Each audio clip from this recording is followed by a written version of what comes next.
Welcome to vidonko.com। আমি সঙ্গীতা, তোমাদের ম্যাথসের teacher. চলো দেখা যাক কি প্রবলেম আছে সলভ করার জন্য। এবিসি ত্রিভুজের ও লম্ববিন্দু এবং বিসি এর উপর অঙ্কিত লম্ব এডি কে বর্ধিত করলে ত্রিভুজ এবিসি এর পরিবৃত্তকে জি বিন্দুতে ছেদ করে। প্রমাণ করি যে ওডি ইজ ইকুয়াল টু ডিজি। তাহলে প্রথমে আগে আমরা একটা বৃত্ত অঙ্কন করি। ঠিক আছে, তো এই বৃত্তের মধ্যে হলো এবিসি ত্রিভুজ।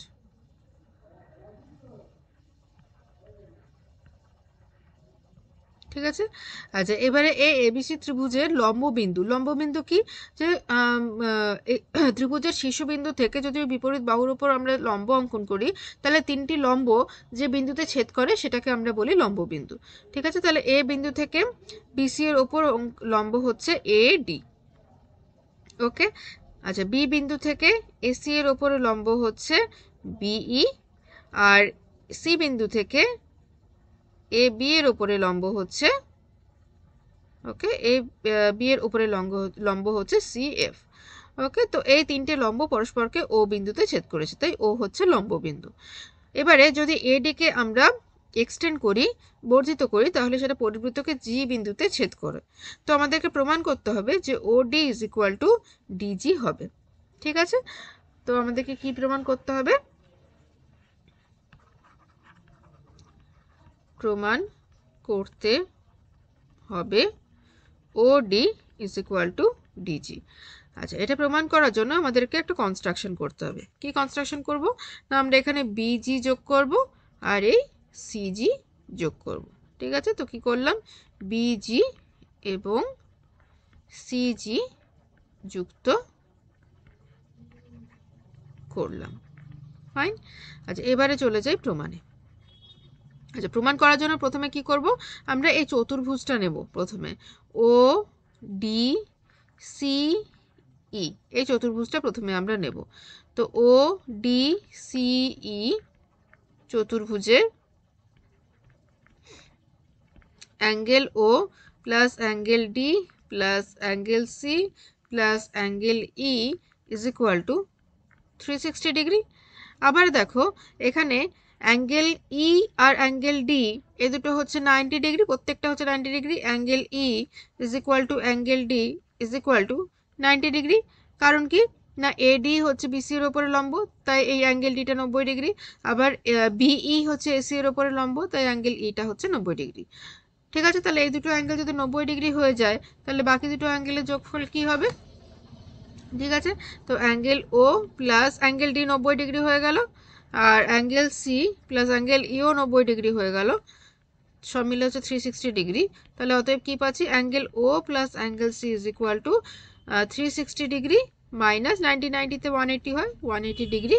তো that is equal to 180 degree. তাহলে অ্যাঙ্গেল ও আর অ্যাঙ্গেল সি মিলে হচ্ছে 180 ডিগ্রি। আচ্ছা, অ্যাঙ্গেল ও মানে কোন অ্যাঙ্গেলটা? EOD angle, EOD. আর অ্যাঙ্গেল সি মানে কোন অ্যাঙ্গেলটা? ECD angle. ঠিক আছে, একটুখানি নামিয়ে নিই।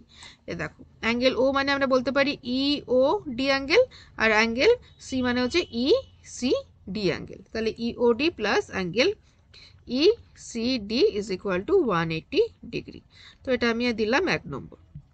আচ্ছা এবারে দেখো এই যে স্ট্রেট লাইনটা বিওই, তো এখানে বিওই হচ্ছে একটি সরল রেখা, বিওই একটি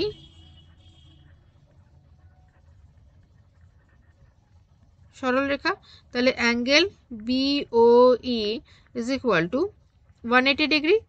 তাহলে আমরা বলতে পারি, দেখো আবার বিওই হচ্ছে এই বিওডি প্লাস বিইওডি এই দুটো অ্যাঙ্গেলের সমষ্টি। তাহলে আমরা বলতে পারি যে BOD plus angle EOD is equal to 180 degree. ঠিক আছে, এটা আমি 2 নম্বর দিলাম। এবারে 1 আর 2 তুলনা করো, 1 ও 2 থেকে পাই, একে আমরা কি পেয়েছি, angle EOD plus angle ECD, আর 2 পেলাম angle BOD plus angle EOD. তাহলে দেখো ইওডি কমন হয়ে যাচ্ছে, ক্যান্সেল করে দিলাম বোথ সাইডে।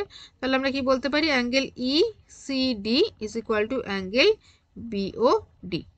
ওকে, তাহলে ইসিডি মানে এই অ্যাঙ্গেলটা, ECD is equal to BOD, এই অ্যাঙ্গেলটা, এই দুটো অ্যাঙ্গেল সমান। ঠিক আছে, আচ্ছা এবারে দেখো এই যে বৃত্তচাপ এ বি বৃত্তচাপের উপরে এ সি বি একটা অ্যাঙ্গেল তৈরি হয়েছে, আবার এ জি বি আরেকটা অ্যাঙ্গেল তৈরি হয়েছে। ঠিক আছে, এটা আমি এখানে উপরে লিখছি। এ বি বৃত্তচাপের উপর কি কি অ্যাঙ্গেল তৈরি হয়েছে? Angle A C B is equal to angle A G B. তো এ সি বি এর জায়গায় আমরা এটাও লিখতে পারি এ সি বি, তার জায়গায় আমরা ই সি ডিও লিখতে পারি। ঠিক আছে, জাস্ট কারণ এরা একই সরলরেখার মধ্যে অবস্থিত। তো ই সি ডি লিখলাম, এ সি বি এর জায়গায় লিখলাম ই সি ডি।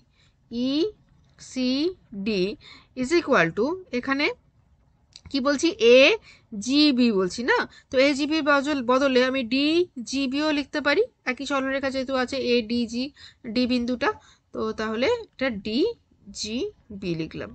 ঠিক আছে, আচ্ছা এবারে আবার নিচে চলে আসো। এই দেখো ইসিডি ইজ ইকুয়াল টু কি লিখেছি, বিওডি।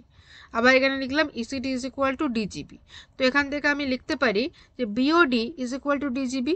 অতএব BOD is equal two DGB. চলো একবার দেখিয়ে দিই আরেকবার। ECD is equal to BOD, আবার ECD is equal two DGB. তাহলে BOD is equal two DGB হচ্ছে। ঠিক আছে, তাহলে কি হলো, এই BOD is equal two DGB, মানে এই অ্যাঙ্গেলটা। তাহলে এই অ্যাঙ্গেলটা আর এই অ্যাঙ্গেলটা সমান হয়ে গেছে। ফাইন। আচ্ছা এবারে আমরা চলে যাই এই দুটো ত্রিভুজে, বিওডি আর বিজিডি, বিওডি আর বিজিডি ত্রিভুজে।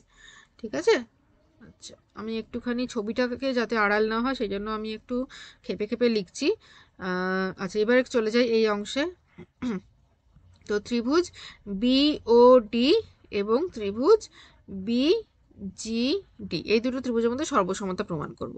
তাতে করে আমরা একটা জিনিস পেয়ে গেছি, angle BOD is equal to angle এইটা BOD is equal two DGB. ঠিক আছে, এটা আমরা একটা ওয়ান পেয়ার অফ অ্যাঙ্গেল পেয়ে গেছি সমান। আবার দেখো angle BDO is equal to angle BDG, এই দুটো অ্যাঙ্গেল সমান, কারণ এরা both of them are 90 degree, right? কারণ আমরা জানি যে এডি হচ্ছে পারপেন্ডিকুলার টু বিসি, তাহলে এখানে both of them are 90 degree. Fine, তাহলে দুটো অ্যাঙ্গেল পেয়ে গেছি। এবারে BD is equal to BD, সাধারণ বাহু। তাহলে এ এস এই রুল থেকে আমরা বলতে পারি যে triangle BOD is congruent to the triangle BGD. ঠিক আছে, তাহলে এ এস কোন কোন বাহু, এই সর্বসমতা থেকে আমরা বলতে পারি যে এই দুটো ত্রিভুজ সর্বসম, তাহলে সর্বসম ত্রিভুজের অনুরূপ অংশগুলো সমান হয়। ঠিক আছে, তো সেখান থেকে আমরা বলতে পারি অতএব ওডি ইজ ইকুয়াল টু ডিজি। তো এটাই আমাদের প্রমাণ করার ছিল, দেন প্রমাণিত। থ্যাংক ইউ ফর ওয়াচিং বিদঙ্ক.com। অঙ্কের আরও প্রবলেম এবং সলিউশনের জন্য আমাদের ওয়েবসাইট অবশ্যই ব্রাউজ করো।